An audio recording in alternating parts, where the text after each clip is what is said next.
these employ a spell experience system whereby the more you successfully use a particular spell, and the more experienced you'll become in it, the more powerful you'll become in using that spell. We've also been working on new creatures. There's a nasty creature called Sumerian, that's a working title. And it's a large winged, black-winged creature.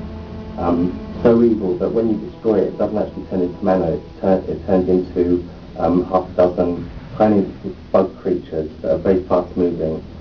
They basically seek out your castle and nibble away at it, and they're a problem for you. You've got to take care of them. There's also this large dragon-type creature, which for now we're calling a hydra, because it's got five separate heads on segmented necks. And basically this is going to be the toughest creature in Magic Carpet 2. You've got to kill each of the 5 heads before you destroy the monster as a whole. That's quite a challenge. The major thing we've been working on, and we're still working on, is the cavern levels. So as well as having day levels and night levels in Magic Carpet 2, you've got these underground levels. These take form, the sea is lava, and you fly down tunnels. You've got a roof over your head. Tunnels can get very small, and it can open out into vast canyons and rooms. And there's stalactites and stalagmites that get created, and it's looking very good. In Magic Carpet 1, we were more or less confined to the limitations of the engine. A lot of some of the graphics were actually left up to the computer. Some of the effects were left up to the computer. Now the artist has complete control. I've had complete control, so I've been able to do absolutely everything. So nothing has been left to chance at all. We've also tried to bring especially with the cavern and the nighttime levels, a more sinister feel. And basically we've upgraded the daytime graphics considerably since the first one. If you've seen Magic Carpet 1 daytime and you've seen Magic Carpet 2 daytime, you'll see a huge difference.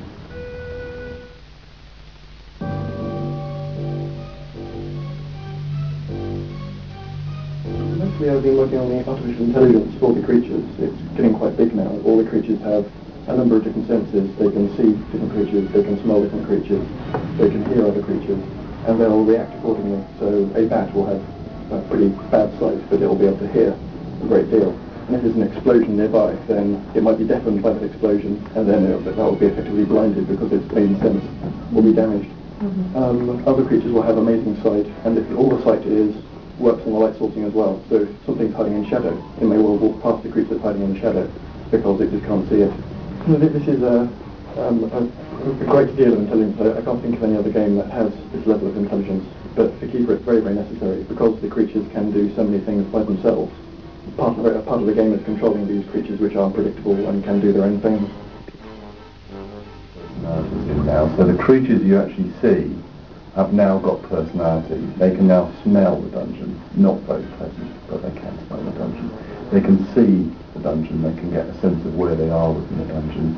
And they can hear. Now putting those 3 elements in there, obviously that's quite like human beings. Things you can see, sight and smell. I don't think we've got touch in there yet, but that's a game of the future. The point is that they all have their own degrees of those emotions and those sensations and those feelings, and that's really adding to the game. We've also added multiplayer in now, so I can take over any creature in the dungeon. You can come in as a hero now and battle against those creatures. And you'll notice one of the elements that's been exciting a lot of people is the fact is that if you go inside a cockroach, you can scurry around the bottom part of the dungeon, and you can just hide at the back of a corridor and see all these heroes walk past. Or equally, if you go in as a dragon, you actually see the dungeon from much higher up. You can see even over the top of doorways.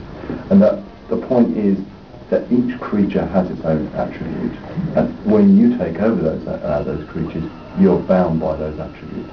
So obviously, although cockroaches are really disgusting, they're not very deadly. Not like a dragon that can breathe fire.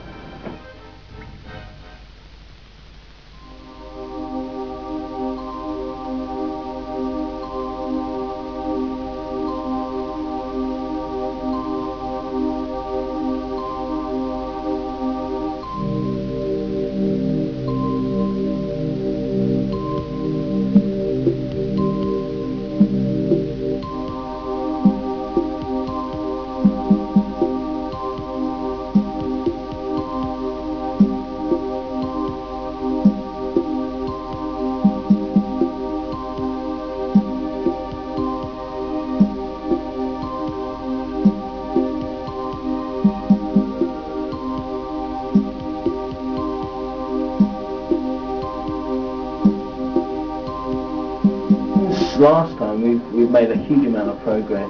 We've actually started to get the new graphics in, the high-res graphics that Gary's been doing. Made a lot of progress with some of the new artificial intelligence code we're working on here, and some of the navigation systems. So the guys actually, at the moment they're a bit stupid, but they have the potential of being incredibly intelligent. We've made a huge amount of progress with something called complex functions that we're putting into the intelligence, which allows the doctors and the patients, etc., to do seemingly very complicated things that you've probably such as never seen before. People actually sitting down on chairs, not looking like they're sitting down on chairs, but pixel perfect sitting down, using machines, very, very complicated actions that they can actually do. Team Hospital is going to be based through 4 key time periods.